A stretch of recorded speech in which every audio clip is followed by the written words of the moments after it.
Okay, hello everyone. I'm going to adjust this microphone so it's going to make a little noise. Hope you're all doing well. This is JP with Book of Hours, and today is the daily report. It's March 24th, 2025. I am reporting, I am broadcasting, I'm live streaming from Studio B here at the Porterhouse Studios in Biloxi, Mississippi, on the Gulf of Mexico and the Mississippi Sound. How's everyone doing out there? Hope you're doing well. Today we're gonna talk about our favorite topic, Elon Musk and DOGE. That seems to be one, other than employment issues. And today I actually had a little bit of the Mercury retrograde issues going on and getting started today. My mic is on. Okay. Yeah, I want to make sure that that's going on. Hope you're all doing well. And I said that already, but I'll say it again. Chat is open. We are still in our fundraising. It's the month of March, and we're fundraising. And a lot of people are paying attention to the March Madness. We'd like you to pay attention to the madness going on here. We are looking for donations and subscriptions. We're still $180 short of our $500 goal. That's not a lot, right? I mean, 10 people give $18, 9 people give $20. Extra. Do you have any extra Lincolns? Any extra Hamiltons? Any extra Jacksons? Send them our way. You can do that by becoming a patron at patreon.com/bookofhours to become a patron. That's a monthly thing that we get, and that really helps out a lot, actually, because it helps us budget a little better. You can subscribe to Substack, bookofours.substack.com, to make a one-time donation, or you can make a one-time donation at paypal.me/bookofhours. You can go to CashApp, $bookofhours. Those two places you can give a one-time donation. You can also go to Buy Me a Coffee at buymeacoffee.com/bookofhours. We are still struggling to pay the next month's electric bill, which we use a lot of here in Mississippi. Because of the summers, we have air conditioning going, and then we have electric everything in this house. Whereas in the past in San Francisco, we had everything gas pretty much, except for the lights. There used to be gas lights in San Francisco, but not anymore.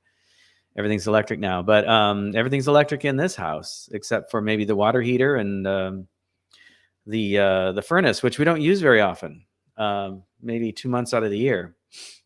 So we use electricity a lot. And what we do is we set it up so that we don't pay all our electricity bills in the summertime. They spread it out over the whole year, because otherwise it would be insane during the summer. But that said, because we don't have an income coming in, it makes it a little tough to meet those needs. So those of you who have not, I'm going to pour a little water for myself so I can keep my larynx lubricated. For those of you who have not ponied up or given us a donation, or said, hey, thanks for what you're doing, here's a $5, here's a $10, here's a $20. Please send us something to help us out.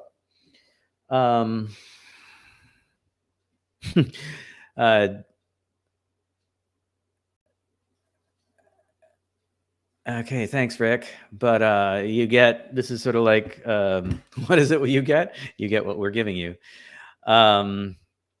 Julie says, the general Mississippi is one of the most expensive states for utilities. So not even about using air conditioning. It's just an expensive state for utilities. It is. And yeah, so going back to, let's see, I'll show.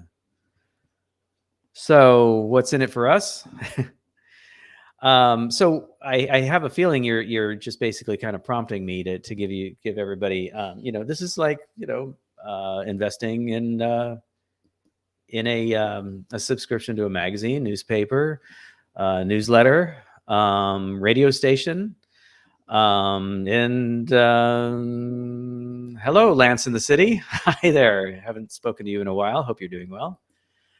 So when you send us money, it's not just like giving us money in our pocket.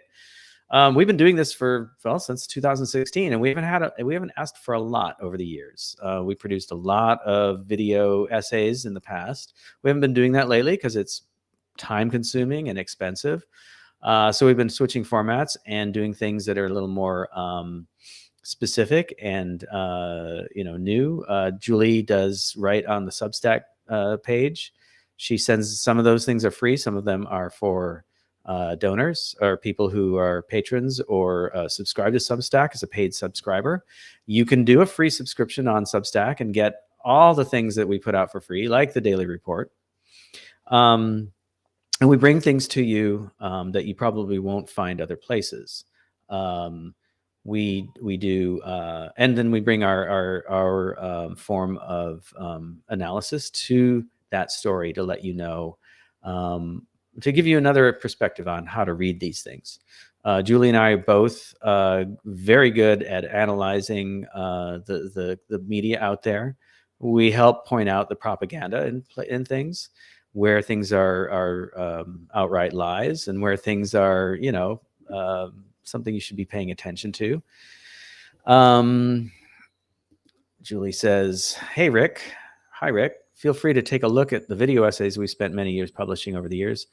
We have 30,000 views on New Constitution, and we never asked for a dime. And that is true. But I think that what Rick is doing is pointing out that, we do bring value to our broadcasts and to our viewers, and that giving us money is a way to kind of tip us. You tip your barista, you tip the newsboy or whatever you used to, you tip the mailman, whatever. So we're just looking for a little help things lubricate the system a little bit here. We do pay for this system called StreamYard, which we're using right now to broadcast. We pay for the web connection so that we can put our content up on our website, have the email address info@book-of-hours.com. We pay for our ISP and our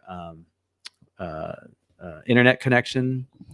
And then, then there's the other things too, the computers and the equipment we use. We have a microphone here. It's a very nice one.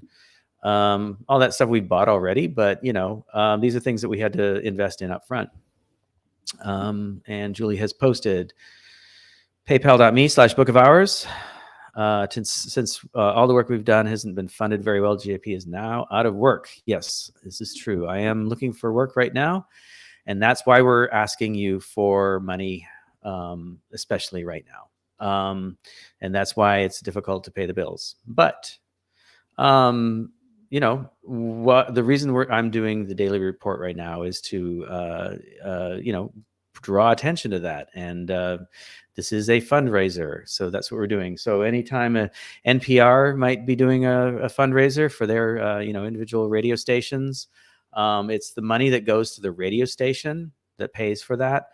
Then they pay NPR for their content that they deliver over the airwaves. So when you're investing in an NPR fundraiser, you're investing in that local radio station and everything that they bring. When you invest in a PBS station, it's the same thing. You're investing in that particular station. They then lease or license, I guess, that content that comes over from PBS. So very similar kind of thing.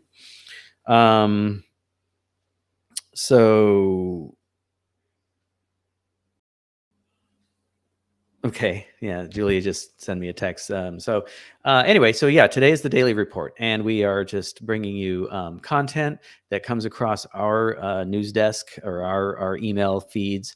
Today, I'm going to be reading from Wired magazine about DOGE. And I usually read from the New York Times morning email, but lately it's been kind of garbage, so I haven't really been doing that. I've been looking for other sources. I looked at Breitbart today to see if there was anything interesting, and there isn't. I looked at, well, there may be something I might read from Politico later if I have time.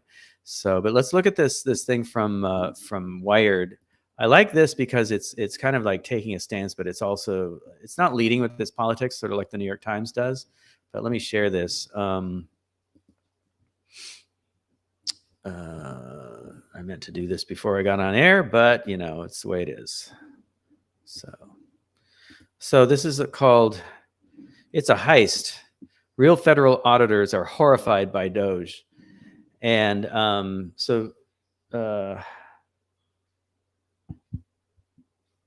just making sure I don't have anything else coming through. Okay, so let's see. All right, this came out about 6 days ago, so it's fairly up to date. And the thing about Wired is that they're also covering the network state, which is what sort of the philosophy or the I don't know, the thing that Musk and Thiel and JD Vance are all kind of gathering around, this idea of a land-based state that could be virtual online, or it could be people in different parts of the world, all considering themselves citizens of this network state. And the network state is essentially pretty much a fascist idea.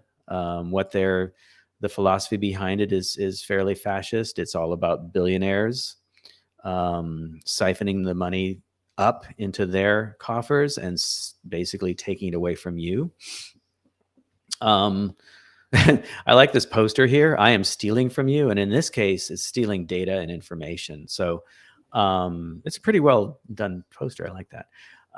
Okay, so where to talk to actual federal auditors about how government auditing works and how DOGE is doing the opposite. And this is something that I kind of noticed as well. I used to be married to a woman who worked for the Park Service, so I kind of knew what some of the government ins and outs were for doing different things. And when I started seeing what DOGE was doing, I was like, this is pretty hypocritical and but also very damaging, possibly damaging. And as it turns out, it kind of is. So let's see. Elon Musk's so-called Department of Government Efficiency, DOGE, has spent the first 6 weeks of the new Trump administration turning the federal government upside down. It has moved from agency to agency, accessing sensitive data and payment systems, all on a supposed crusade to audit the government and to stop fraud, waste, and abuse. DOGE has posted some of its findings on its website, many of which have been revealed to be errors. Now, I went to their website. It doesn't look like any government website that I've ever seen in my life. But the weird thing about it is it does have a .gov address. And I'm gonna share that because it doesn't look like any other government website I've ever seen in my life. And the funny thing about it,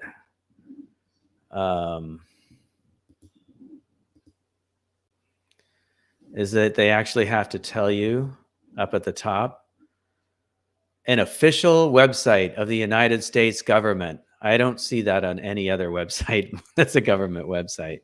If you go to the Senate.gov or Senate.gov, or you go to the Department of the Department of the Interior website, it doesn't say that. It's there. I mean, it's obvious, and they don't use some cheesy logo like the $sign. This is the equivalent of AstroTurf. I feel like, it's like, it's not real. It just looks real. And what they give you is snapshots of information, and I guess you can dive deeper, but I honestly don't believe that a lot of the information on this site is actual is actually real. And we'll get into why that is when I go back onto this article here. But okay, so DOGE has posted some of its findings on its website, many of which have been revealed to be errors. But two federal auditors with years of experience, who both worked on financial and technical audits for the government, say that DOGE's actions are the furthest thing from what an actual audit looks like. Both asked to speak on the condition of anonymity because they weren't permitted to speak to the press, probably because of Elon Musk, but it might have been a government thing too. So let's see. Honestly, comparing real auditing to what DOGE is doing, well, there's no comparison, says one of the auditors who spoke to Wired. None of them are auditors, meaning none of the team members on DOGE are actually auditors. And let me just insert here that what is really fucked up about all this is the fact that it puts me into a place of actually supporting people who are auditors for the government, and supporting the idea, or actually not supporting it, but like bringing a positive light to bureaucracy or something like that. I don't really know how to express that, but to say that, for me to be on the side of of auditors and government officials and bureaucrats and bureaucracy in general is something I never thought I'd ever actually have to do. And so that's kind of fucked up.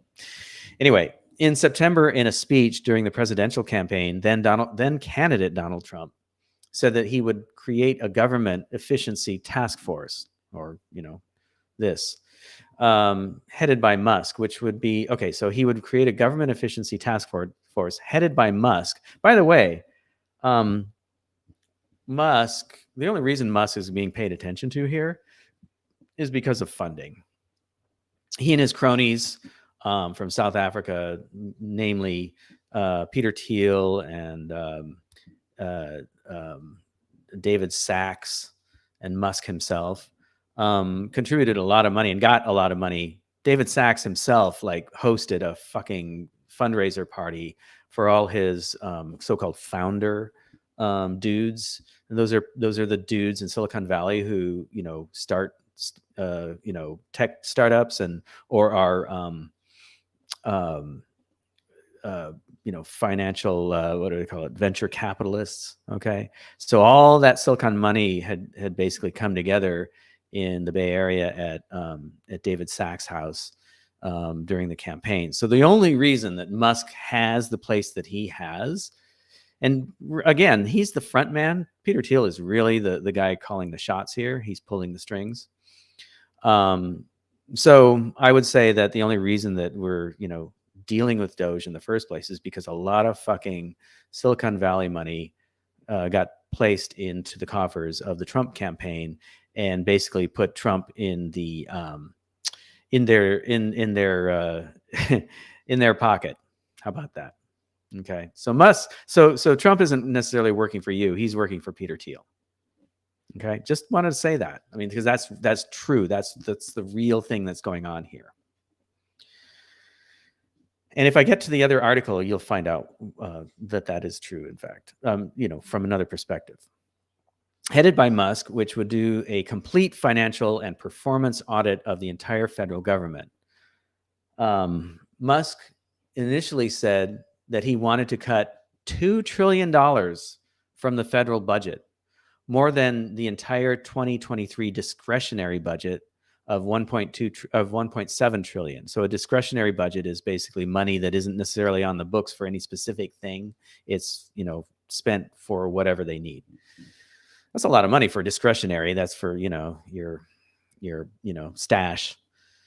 Musk has since tempered his ambitions, saying he'd aim to cut 1 trillion in government spending. Still, he has alleged that much of this money can be cut by identifying waste, fraud, and abuse, and has continued to claim DOGE's cuts of agency staff and resources are all part of an audit. Where there are certainly instances of government money siphoned off to fraud, a Government Accountability Office study published in 2024 estimated that government losses between 233 billion and 521 billion to fraud each year, even recovering all that spending wouldn't amount to the $1 trillion that Musk hopes to cut from the budget. The other thing that I think we can point out here is that Musk is basically going after programs and people who work for the government, who are just basically, holding down middle-class jobs, who don't make a lot of money, who have taken those jobs despite the lack of money for the security and for the benefits that come from working for the government. So they're not really, making a lot of money. These are not the people or the programs that are really spending a lot of money in the government. But he's leaving the things alone that really benefit the billionaires and the investor class and the people who are at the top end of the economy, rather than the people below them. So, it's very hypocritical and misguided, I think, the way that these things are going about, or that DOGE is going about these things, and they're basically being fascist and kicking down the door, figuratively, and doing these things. So as we continue, the auditors who spoke to Wired alleged that not only is Musk's claim not true, but also that DOGE appears to have completely eschewed the existing processes for actually rooting out waste, fraud, and abuse. An audit that follows generally accepted government auditing standards, or GAGAs, or Gagas. But I like Gagas. I like that. Acronyms in the government. Anyway, GAGAs, also known as a yellow book audit, is conducted in accordance with the standards issued by the U.S. Government Accountability Office, says the first auditor. Audits can focus on the finances, compliance, or performance of an agency. That's the gold standard for how you audit the government. There are generally 5 phases of a GAGA's audit. The auditors tell Wired. Planning, evidence gathering, evaluation, reporting, and follow-up. Auditors work to define the scope of an audit, identify all the applicable laws and standards, and come up with an audit plan. Next, auditors conduct interviews with staff, review financial records, and comb through data, reports, and transactions, documenting all the way, right? So that there's this accountability to the auditors as well as to what they're auditing. From there, auditors will assess that information against policies or procedures to figure out if there's been some kind of alleged waste, fraud, or abuse, and issue a report detailing their findings and offering recommendations. Often those reports are made available to the public. Okay. I don't know if we're getting that with DOGE. We're getting some information, but I don't know if it's the same kind of report. After an audit, the auditors can follow up with the agency to ensure changes are being made. There are also very technical definitions for what constitutes waste, fraud, or abuse, not just we think that's what we should be doing. At one point, Elon Musk said something about, we just follow what the president, his initiatives are, and we follow the money. That's not, that's opinion. That's not, following technical definitions for what constitutes waste, fraud, and abuse. Waste could mean, like in their eyes, waste is, Social Security. Because they're billionaires, they want that money. They don't want us to have it. Waste could mean that there are inefficiencies in a program that might lead to purchasing more of something that goes unused, or paying more for a service that is necessary. Fraud involves intentional deception, for instance, bribery or falsifying business records. Abuse means doing things that aren't necessarily illegal, but that are unethical. This could look like nepotism, or favoritism in hiring, or spending excessively on travel. Now, these two things, nepotism and favoritism, is actually something you will find with DOGE. So they're actually doing the very same thing that these guys, these auditors, not editors, auditors, are actually looking for in waste, fraud, and abuse. In a recent interview with podcaster Joe Rogan, an expert in his field, Musk said that he believed that the government was one big pyramid scheme. He also said that about Social Security, by the way, and alleged that. And by the way, Social Security is something we all pay into. That's, I think, why he was calling it a pyramid scheme. And alleged that entitlements fraud is a gigantic magnetic force to pull people in from all around the world and keep them here. Oh, so his idea of the visas for foreign workers that are working on his products isn't doing the same fucking thing. Okay, again, he's just fucking hypocrite. Also, let me point out that a lot of the money that gets taken away from, like, the reason Social Security is in the bad state that it's in. I mean, it could basically pay for itself. It could be fine for decades. But the reason isn't because there were, baby boomers that were taking a lot of the money away, in this last, 20 years.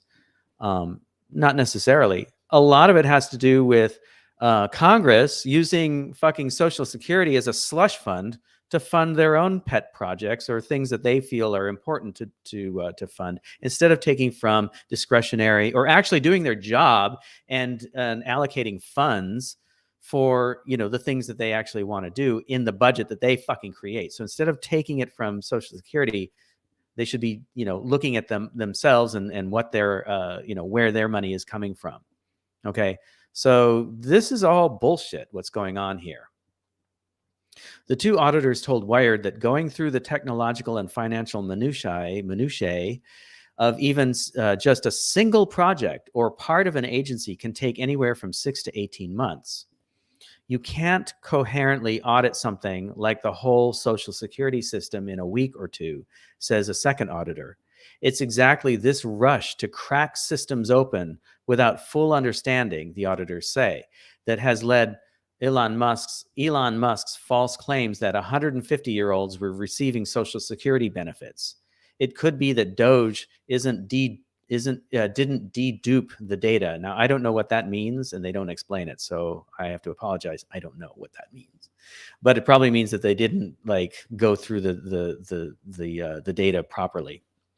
In no uncertain terms is this an audit, claims the second auditor. It's a heist, stealing a vast amount of government data. Federal workers who have spoken to Wired say that they are worried that their own data could be used to surveil and target them for firings based on their identities or political views. There are also concerns that DOGE could access contracts and procurement data that contain sensitive information that companies provide in order to work with the federal government. DOGE has also deployed an AI chatbot within the General Services Administration, or GSA, and appears to want to expand the use of such tools, bolstered by access to government data. New court documents also indicate that Marco Elez, the former DOGE representative at the Treasury Department, shared a spreadsheet with personally identifying information outside the agency. Now, there's two things I want to bring up here. This link here shared a spreadsheet. He was fired from the Treasury Department, but then was rehired by DOGE to go into Social Security. And this spreadsheet that he shared had sensitive data and personal information on it about people. So what the fuck is he doing, putting it into an unsecured spreadsheet and sharing it with whoever, right? The second thing I want to point out is that I believe that DOGE is not about saving money or finding fraud, abuse, and waste. I believe that DOGE is here to basically scrape data for Peter Thiel's organization, Palantir, right? I don't think that they, who else would benefit from that? They're not here to save the money for the government. They're not here to, make this a priority, even though that's what they say they're doing. This is about scraping data. This is about getting information about people and who they are and what they believe in and what they make and how they live. This is something that's just abhorrent. Abhorrent. My vocabulary is going away. Anyway, so that's what I believe is happening. So that's why the nonchalance with personal data and this dickhead Marco Elez sharing this spreadsheet from the Treasury Department. By the way, the Treasury Department is in charge of the IRS and I think the FBI. At least they used to be. So anyway, this is pretty fucked up. Okay, and without time spent for auditors to understand a new. Okay, so this is also fucked up. So listen to this. And without time spent for auditors to understand a new data system like interviewing agency staff or learning the coding language, the first auditor believes it's likely that the DOGE team is flying blind when they collect a data set. They don't get it with any sort of description, I imagine, they say. There are no terms of use for any government systems. There's no supporting testimony from data systems owners, from data system experts. They don't even know the language and the database systems that they're working in. That's why they keep messing up.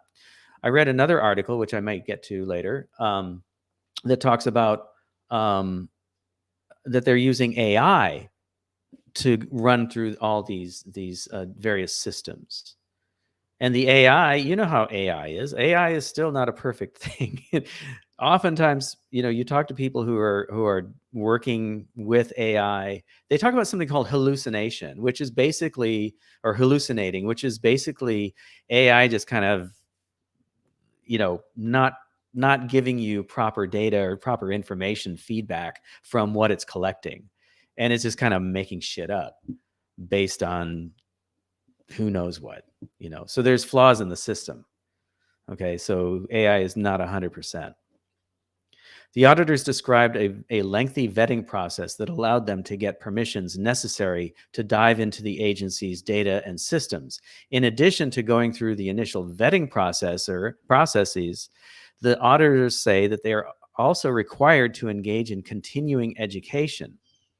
None of them, meaning the DOGE team, have any auditing background. None of them have any certifications. None have any clearances, says the first auditor. Federal workers who have spoken to Wired expressed concern that DOGE's operatives appear to have bypassed the normal security clearance protocols in order to access sensitive systems. Wired found that many of DOGE's youngest members, all of whom were 25 or younger, that says a lot for their experience. 25 years old or younger have very limited work experience. Well, duh. I mean, these people, if they were in the regular work world, they'd be juniors. They'd be making copies or doing some basic work. Or they'd be, if they were coders, they'd be working at a very low level.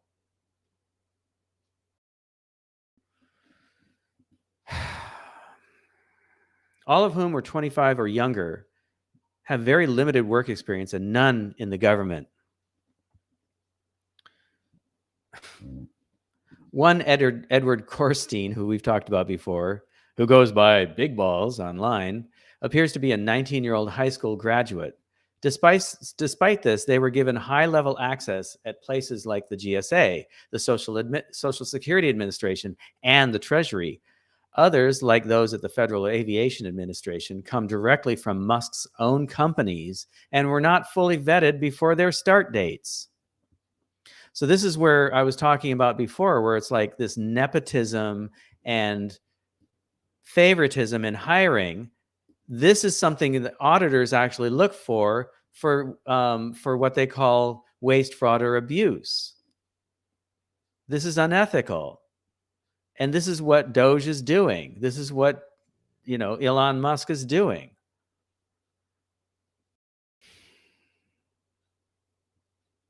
The auditors also noted that even canceling contracts, as DOGE has done, can add to costs. This is something that I thought about when I first started hearing about this, because I know from my experience of listening to, people I know in the federal government, about contracts. If you cancel a contract, even in business, if you cancel a contract, you're going to have to pay for that cancellation. The auditors also noted that even canceling contracts, as DOGE has done, can add to costs rather than reduce them in the long run. For instance, often the government negotiates deals on large purchases where it gets discounts for bulk purchases. Canceling a contract likely not only means the government needs to pay some kind of fee to compensate for the contract cancellation, maybe 10 to 15% of the contract amount, but if some part of that purchase needs to be reinstated later, that initial bulk discount will likely be gone, making it more expensive overall. This was the case with many of the software licenses that DOGE said it wanted to cut. Now, this is something that exists in the corporate world as well as the government sector. So you can't tell me that DOGE is not aware of that very thing. Software licenses have very specific outlines and rules and regulations in that license. If you're going to have 2 seats, 10 seats or more, 200 seats using that software, you're going to pay a certain amount of money. And the government is one of the largest purchasers of software licenses out there, right? So they're going to have some deals that are going to be made in order to save money to, in a so-called bulk purchase, right? That can apply to software licenses. And Musk should know that. I mean, he's probably sold those very licenses to the government. He's not a billionaire because he's a genius. He's a billionaire because he's had lots of government contracts for his various businesses out there. And these people who treat Musk like a fucking genius are completely off the mark. He is not a genius. He's not a very bright man. He just has a lot of money behind him, and he has people behind him, and he's probably an operative. They'll end up costing more in some way, whether it's time, inconvenience, or money, says the second auditor. But the auditors say that there are ways DOGE could get it right. If DOGE wanted to be the good guys, they could say, says the first auditor, I'd start by looking at existing Inspector General recommendations on the website for the Inspector General for the Department of Health and Human Services, for instance. On the website for the Department of Health and Human Services, for instance, there are more than 1,200 recommendations from the Inspector General that have yet to be implemented that could potentially save the government hundreds of millions of dollars. But yet they're not doing that. In an interview with Fox Business, Larry Kudlow, when asked about his team, about how his team was identifying what to go after in the government, Musk replied, "We look at the president's executive orders, and we allow we also just follow the money." So this is something I was talking about earlier. So they, go on, their gut, in other words, or they just look at like the obvious. Oh, well, we just follow the money. Well, that's not good enough. This work has already been done because there's 1,200 recommendations in just one office alone, Health and Human Services. And this is the one they should be going after, for fuck's sake. Because this is the one that basically caused all the problems that we're all against in 2020. Oh, great. Now I have a spinner. Okay, so let's see if we can get Chrome to cooperate with me here. Okay. So they're not doing that. They're not really they're following the so-called money, not the actual recommendations, where there actually could be money found to save. So that tells you one other thing. This is a scraping for Thiel. In an interview on okay, so let's see. The auditors say they aren't necessarily against bringing the people from outside the government to help streamline government processes, something that the government was already doing before Trump was sworn in for his second term. For instance, 18F, the digital services agency within the GSA's technology transformation services, was explicitly designed to serve as an in-house consultancy that would allow federal agencies to leverage private sector expertise. As part of DOGE's sweep of the government, however, it gutted the group, putting a pause on several ongoing projects to make government services more efficient for users. So clearly, this is not about government efficiency. And it's these actions, the second auditor says, that best shows that DOGE's intentions may not be geared towards efficiency at all. It's a con, they allege. The White House did not immediately respond to a request for comment. Well, no shit. Okay, so we'll put that one away. I have about 20 minutes left, and I just want to kind of get into this other one real quick, because I don't know if I can read the whole thing, but let me see. Let's just kind of look at it real quick, because it kind of follows some of the other things.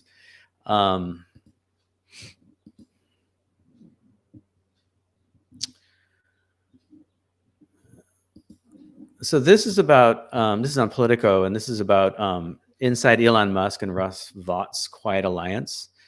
And what they're saying here is that the Russ Vought is in charge of the Office of Management and Budget. And they're saying there's a blurry, let's see, let's read this sub head there. The line between where the work of Elon Musk's Department of Government Efficiency stops and the work where Russ Vought's Office of Management and Budget begins is blurry, even to people close to the efforts. Basically, what they're saying in this article is that in the past, Russ Vought was also in this position during the first Trump administration, and that there wasn't a lot of emphasis placed on basically, saving money or getting into any sort of efficiency or anything like that. That this department, an official department in the White House cabinet, there was not a lot of attention paid to it last time. They were there, they were making some recommendations, but nothing really, happened. And I think part of it was because of COVID, but also just, that wasn't Trump's main thing. And again, coming back to the idea that Musk is now, supercharging this thing. They say that, in fact, in this article on Politico. And if you want to look it up yourself, it's inside Elon Musk and Russ Vought's quiet alliance.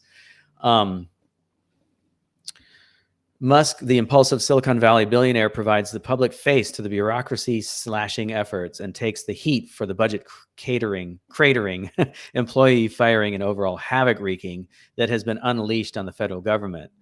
Vought, the conservative budget wonk, brings the expertise, insider knowledge, and ideology to a dramatic downsizing that both men see as necessary and transformational, for former Trump administration officials told Politico. And what they're saying in this article is basically that Vought is bringing some of the expertise, but DOGE is basically kicking down the doors that Vought wasn't able to before. And but I don't know. They're also saying that this may not last. Okay. Spokespeople for the White House, Musk, and Vought did not respond to requests. Okay. One former administration official called Musk a game changer for Vought. Without Musk, it would have been more confined to what OMB can do versus sending roving gangs of people to agencies and doing like a hostile takeover.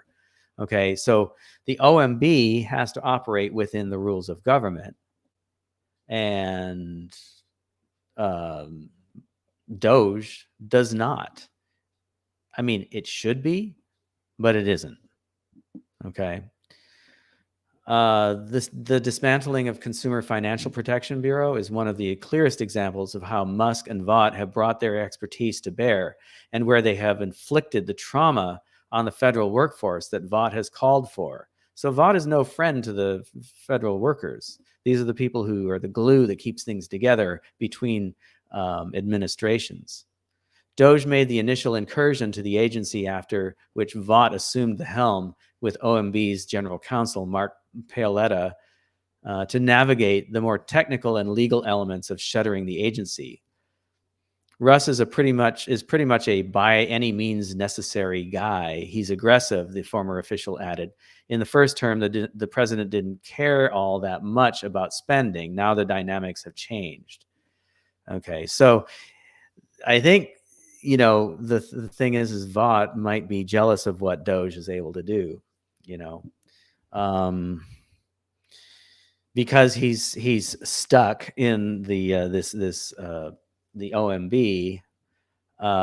He can't do what Musk is doing, figuratively kicking down the doors of these agencies.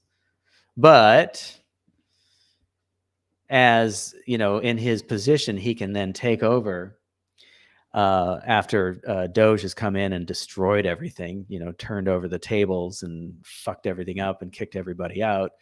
And they can kind of come in with their black leather trench coats and say, okay, it now belongs to us, and we're going to do what we need to do. This is an interesting article. I'm not going to get into it because there's a lot here. But they do point out at the end, saying that, this alliance may not last. They're also talking about some of the things that I've been talking about, where, they're doing things that are usually done in backroom deals or in the hallways. And when you start stepping on those toes of Congress, who are the ones that really are responsible for this kind of stuff, you're going to make enemies fast. And I think that's what we're going to start seeing. I mean, we're only, like they said in the Wired article, that we're only in like 6-7 weeks into the administration. Okay. We're not even 6 months in. We're not even in the traditional 100 days, okay, of a presidency, and this shit is going on. This I see as something that probably cannot last. And if it does, I'll be surprised. If it does last, it's because fear has been put into the people whose toes are being stepped on. Okay, so I think that's what's really been going on. I'll read this last paragraph here, which is a couple quotes. Elon gives the permission, structure, or the political will for Republicans who normally would have dragged their heels, a third former administration official says. The Overton window has shifted entirely on this issue. So, that foot dragging and those toes being stepped on Musk may have created sort of a momentum for these people to go along, to get along. But we'll see what's happening. This may not last. Okay, so let's hide that one, and we'll just get rid of it. And we'll get rid of that and that. Okay, so let's go back to our fundraiser. For those of you, let's see.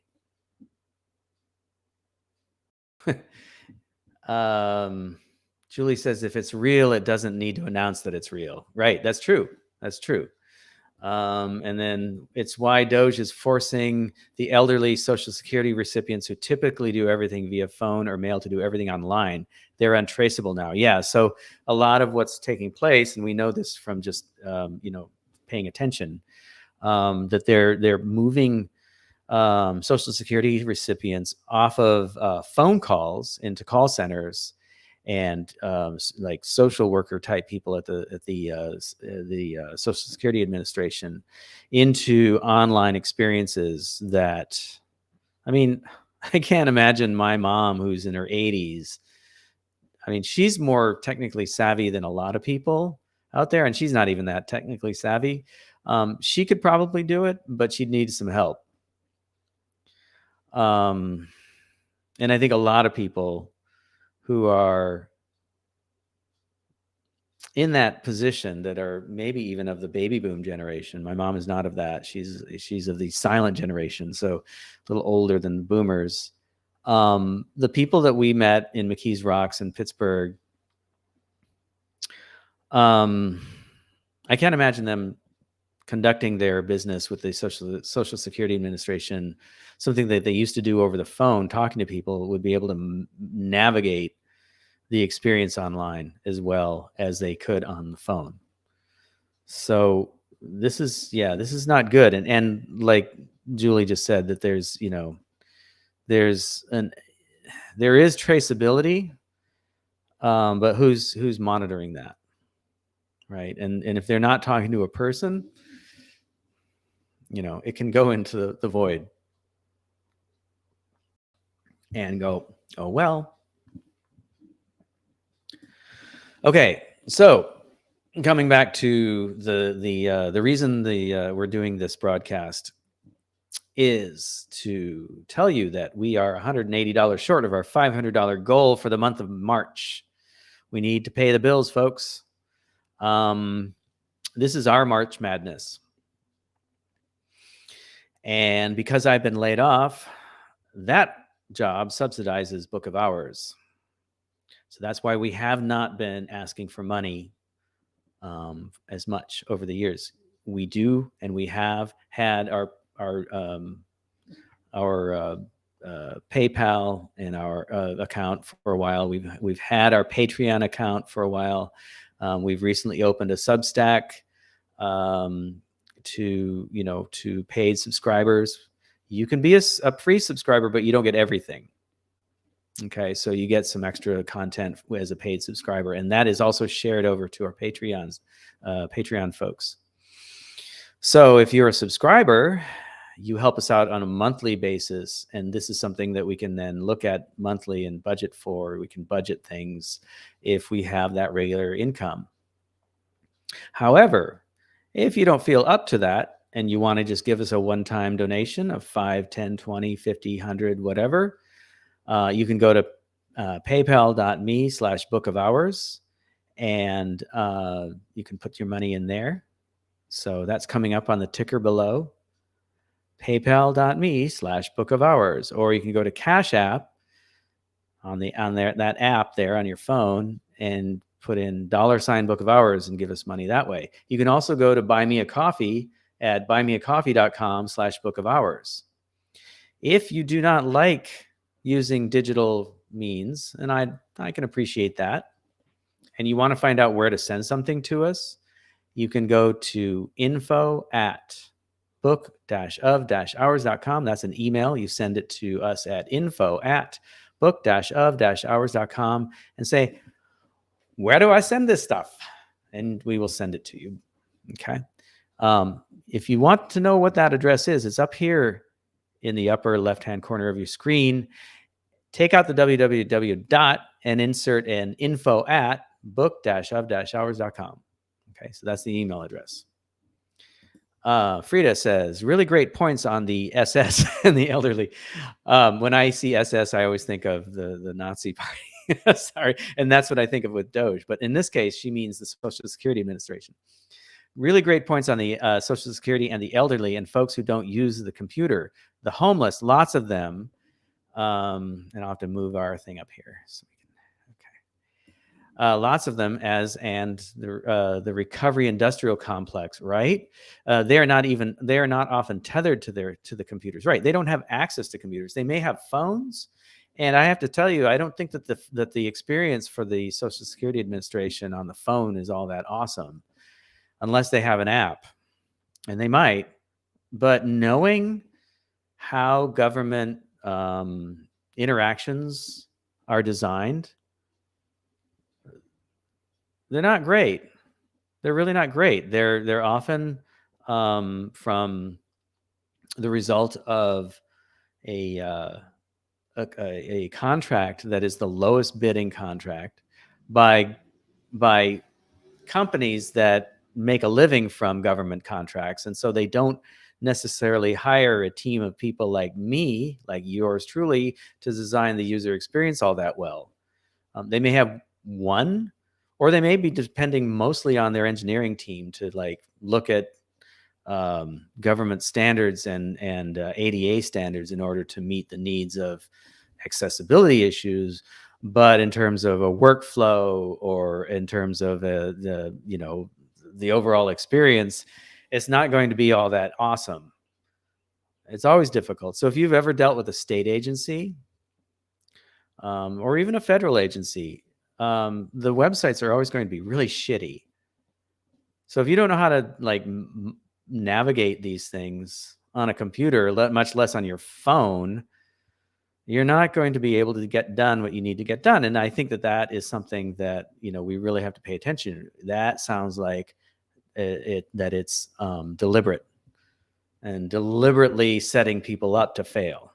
Okay, which they've already done already. That's probably part of the reason that they're homeless in the first place. Not because they're drug addicts, not because they couldn't handle their money, but because they were set up to fail in the first place. Okay.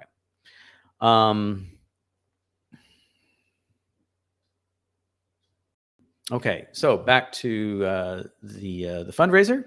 Again, we are down to $180 left. So if 10 of you give $20 each, we're good to go. Okay. We are trying to pay for our electricity bill, our internet bills, our gas bills, our whatever. We're not asking you to pay for our mortgage. We're just asking you for some help and treating this like it is what it is. This is a subscription, or this is a tip, or this is a payment for the content that we bring you, the analysis that we bring you. If you've ever listened to a radio station that's an NPR affiliate, you know that it takes money to do all that stuff, and they bring you additional content, not just the NPR crap, right? And think of us as that. I mean, yeah, we're reading stuff from the newspaper or from, like the New York Times or from, Wired magazine. Okay. That's public accessible content that they make money from. We don't necessarily, write it, but we are bringing it to your attention because, we're basically collating and coalescing, bring this stuff together for your interests, and then we're also, giving you our opinion around that and kind of giving shape and form, which is basically the same thing, shape to that content and maybe a possible way of looking at it and understanding it. Because sometimes there's lies of omission, sometimes it's opaque, and it may say things that you don't quite understand. I know that happens to me sometimes. Even me. So I'll have to look it up and see what they mean, what a term might mean or something like that. So that's what we try to do for you, is distill this information, bring it to you with some additional ideas and thoughts behind what's being said, and pointing out the propaganda if it exists. So that's why I didn't read the New York Times morning email the last couple of times, because it's just been opinion pieces in my opinion. Okay, so that's why we're doing this thing for you. We're bringing it to you, but we're also asking you to help us out and give us a little bit of money. And we're asking the people who haven't done this before. There's lots of you who are listening who have helped us out, or your regular subscribers. And we thank you for that. You guys have been immensely helpful in helping us, get to the goals we need, or helping us out with paying our bills. We really do appreciate that. But there's a lot of you out there who don't, and that's the way it is. I understand that. There's a lot of people that listen to NPR radio stations who don't support it, with money.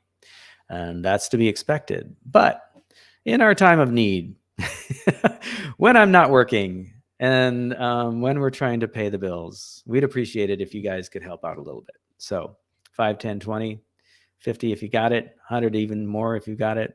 So we're not asking for money from people who are in our position. We're not asking for a lot of money. We're asking for your tips, your donations that kind of help things move along. Okay, so $500 is not a big goal, especially for 1 month. So please give what you can, help us out, and that would be great. And I'm hoping that I have a different dollar amount tomorrow to report to you from our daily report. Okay, so that's the daily report for today. I'm JP. I will not be here in the morning. I'll be here again in the afternoon, probably around like 1 o'clock Central Time. So that's 11 a.m. Pacific Coast Time and Arizona time, and an hour earlier East Coast time. So, or later, I guess, an hour later East Coast time. So 2 p.m. Central, 3 p.m. Eastern. All right. Sorry, 1 p.m. Central, 2 p.m. Eastern. Okay. Have a good one, and I will talk to you again. I will probably be in Studio B again tomorrow. Talk to you later.